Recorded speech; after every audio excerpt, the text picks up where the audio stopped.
プロダクション。先日仕事用 PC に2台目のビデオカードを増設しました。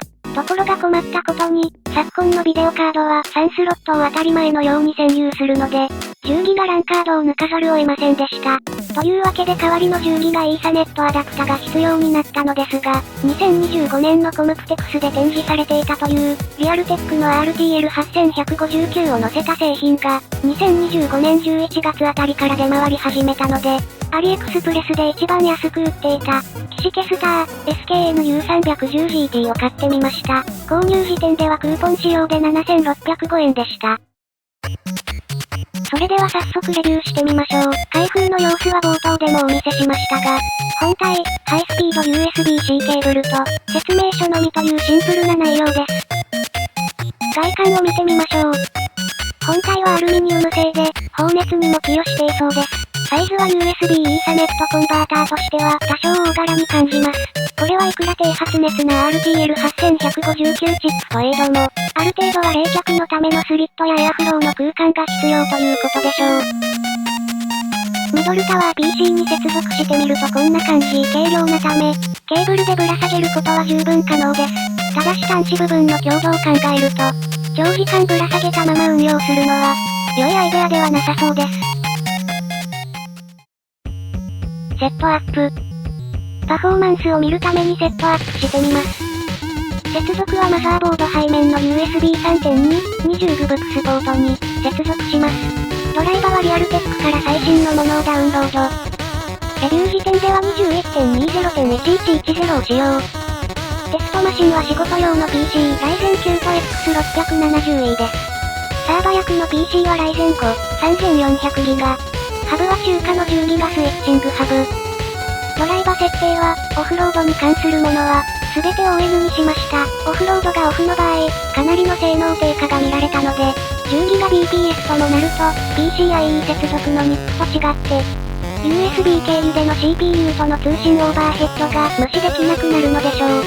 そのため処理をなるべく、チップに任せる方が早くなりそうです。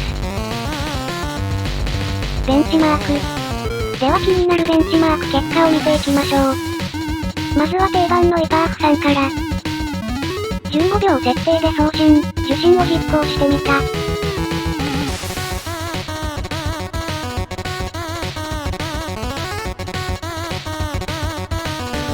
送信時パフォーマンスはほぼ 9.8GBps となった。一方、受信時パフォーマンスは約 9.3GBps だった。続いて、CTS トラフィック。マイクロソフトが Windows 上では、イプレクさんより正確だと主張しているベンチマーク。こちらを32コネクションと1コネクションで比較。まずは32コネクション。ほぼ理論値通りの 9.8GBps でした。続いて1コネクション。こ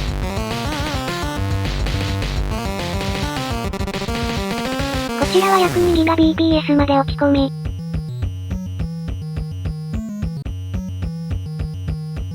最後にクリスタルディスクマーク。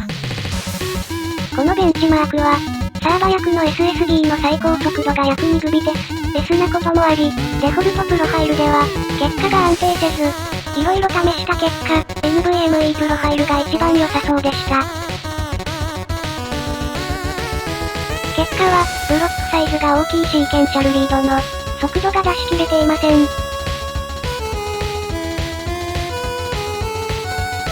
サーマルカメラで発熱をチェックしてみます。CTS トラフィックで負荷をかけた状態で、どの程度発熱するかを見てみます。負荷をかけ始めましたが、ほとんど温度上昇する様子がありません。少なくともエンクロージャーは32度近辺で安定していました。テストした限り、数十分程度では温度上昇するほど、発熱させることはできませんでした。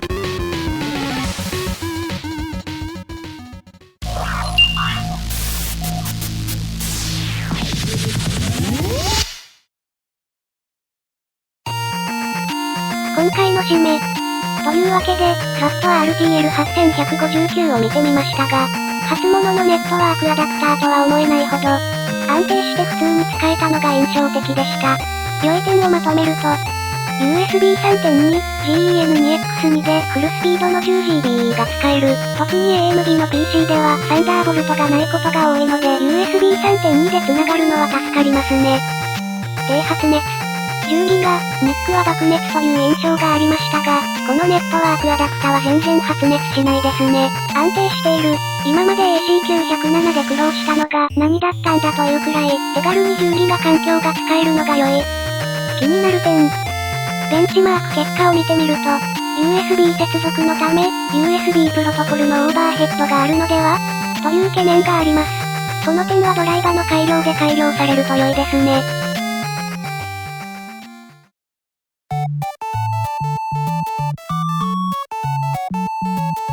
というわけで RTL8159 を採用した SKNU310GT をレビューしてきましたが、いかがでしたでしょうか。